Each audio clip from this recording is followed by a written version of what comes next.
Hi, it's time for chapter 27 of Charlie and the Chocolate Factory. This one's called Mike TV is Sent by Television. Mike TV was even more excited than Grandpa Joe at seeing a bar of chocolate sent by television. But Mr. Wonka, he shouted, can you send other things through the air the same way? Breakfast cereal, for instance? Oh, my sainted aunt, cried Mr. Wonka, don't mention that disgusting stuff in front of me. Do you know what breakfast cereal is made of? It's made of those little curly wooden shavings you find in pencil sharpeners. But could you send it by television if you wanted to, as you do chocolate? Asked Mike TV. Of course I could. And what about people? Asked Mike TV. Could you send a real live person from one place to another in the same way? A person, cried Mr. Wonka. Are you off your rocker? But could it be done? Good heavens, child, I really don't know. I suppose it could. Yes, I'm pretty sure it could. Of course it could. I wouldn't like to risk it, though. It might have some very nasty results. But Mike TV was already off and running. The moment he heard Mr. Wonka saying, I'm pretty sure it could, of course it could, he turned away and started running as fast as he could towards the other end of the room where the great camera was standing. Look at me, he shouted as he ran. I'm going to be the first person in the world to be sent by television. No, no, no, no, cried Mr. Wonka. Mike, screamed Mrs. TV, stop, come back. You'll be turned into a million tiny pieces. But there was no stopping Mike TV now. That crazy boy rushed on, and when he reached the enormous camera, he jumped straight for the switch, scattering Oompa Loompas right and left as he went. See you later, alligator, he shouted, and he pulled down the switch, and as he did so, he leaped out into the full glare of the mighty lens. There was a blinding flash. Then there was silence. Then Mrs. TV ran forward, but she stopped dead in the middle of the room, and she stood there. She stood staring at the place where her son had been, and her great red mouth opened wide, and she screamed, He's gone! He's gone! Great heavens, he has gone, shouted Mr. TV. Mr. Wonka hurried forward and placed a hand gently on Mrs. TV's shoulder. We shall have to hope for the best, he said. We must pray that your little boy will come out unharmed at the other end. Mike, screamed Mrs. TV, clasping her head in her hands. Where are you? I'll tell you where he is, said Mr. TV. He's whizzing around above our heads in a million tiny pieces. Don't talk about it, wailed Mrs. TV. He must watch the television set, said Mr. Wonka.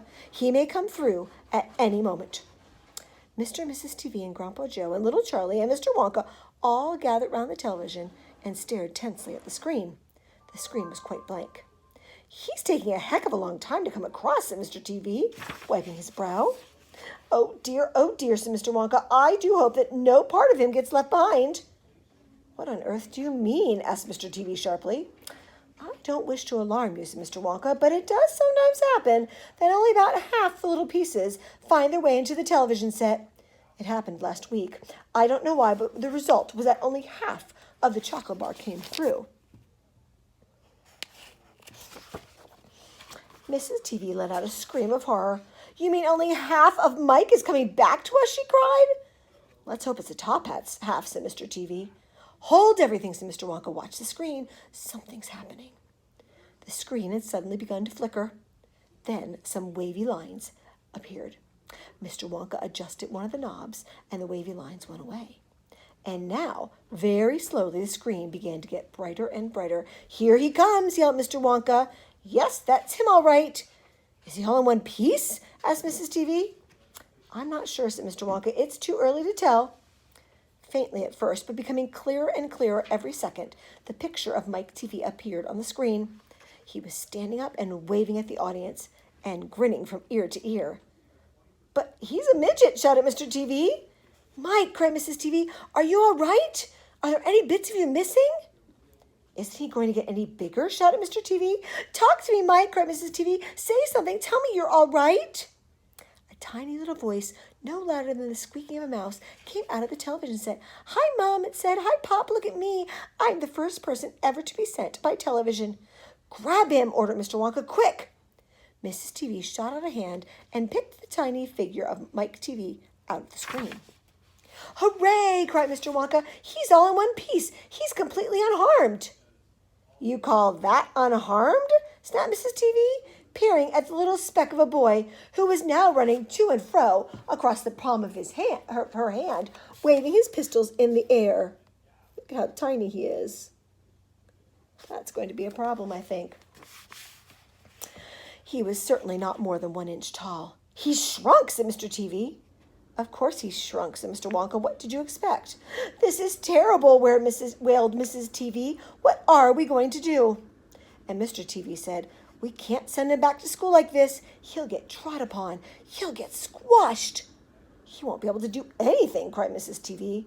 Oh, yes, I will, squeaked the tiny voice of Mike TV. I'll be able to watch television. Never again, shouted Mr. TV. I'm throwing the television set right out the window the moment we get back home. I've had enough of television. When he heard this, Mike TV flew into a terrible tantrum. He started jumping up and down on the palm of his mother's hand, screaming and yelling and trying to bite her fingers. I want to watch television, he squeaked. I want to watch television. I want to watch television. Here, give him to me, said Mr. TV. And he took the tiny boy and shoved him into the breast pocket of his jacket and stuffed a handkerchief on top.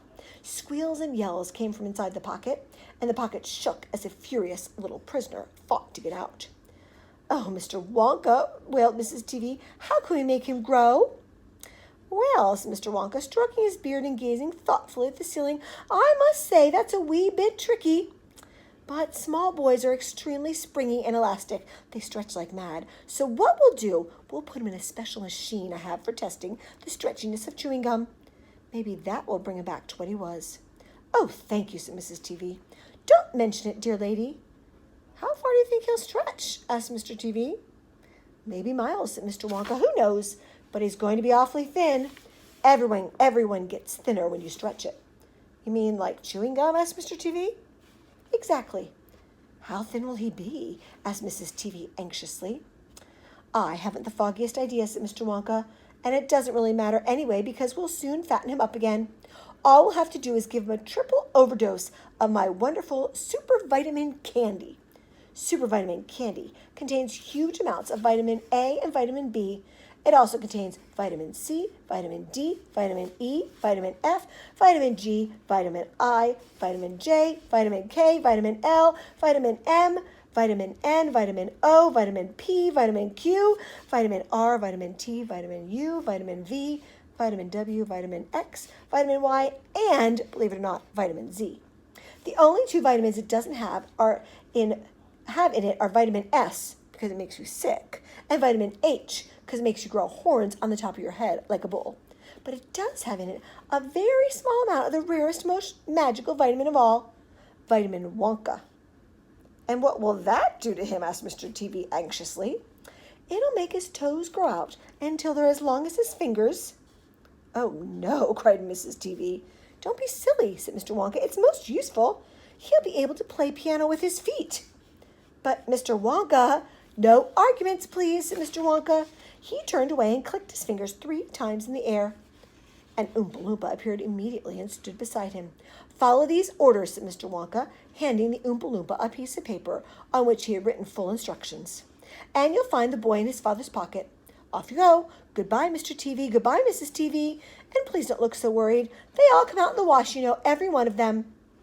At the end of the room, the Oompa Loompas around the giant camera were already beating their tiny drums and beginning to jog up and down to the rhythm. Here they go again, said Mr. Wonka. I'm afraid you can't stop them singing. Little Charlie caught Grandpa Joe's hand, and the 2 of them stood beside Mr. Wonka in the middle of the long, bright room, listening to the Oompa Loompas. This is what they sang.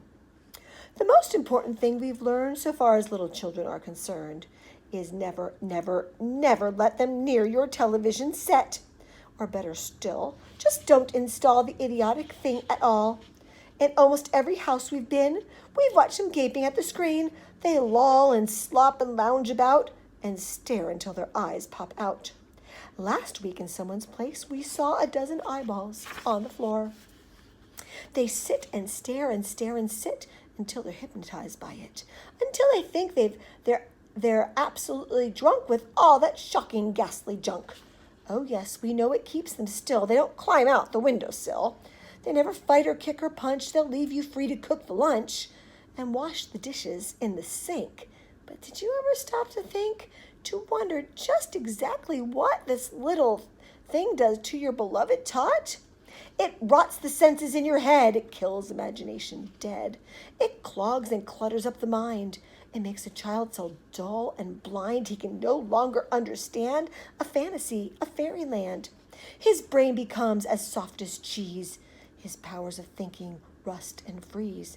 He cannot think, he only sees. All right, you'll cry, all right, you'll say, but if we take this set away, what shall we do to entertain our darling children? Our darling children, please explain. We'll answer this by asking you, what used the darling ones to do? How used they keep themselves contented before this monster was invented? Have you forgotten? Don't you know? We'll say it loud and slow. They used to read. They'd read and read and read and read and then proceed to read some more. Great Scott! Gadzooks! One half their lives was reading books. The nursery shelves held books galore. Books cluttered up on the nursery floor.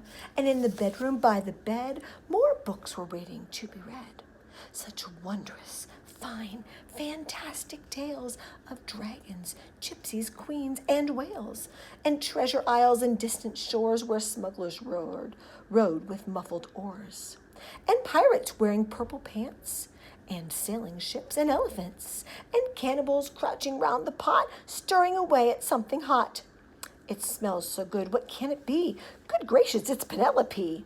The younger ones had Beatrix Potter with Mr. Todd, the dirty rotter, and Squirrel Nutkin, Pigling Bland, and Mrs. Tiddlywinkle, and just how the camel got his hump, and how the monkey lost his rump, and Mr. Toad, and bless my soul, there's Mr. Rat and Mr. Mole.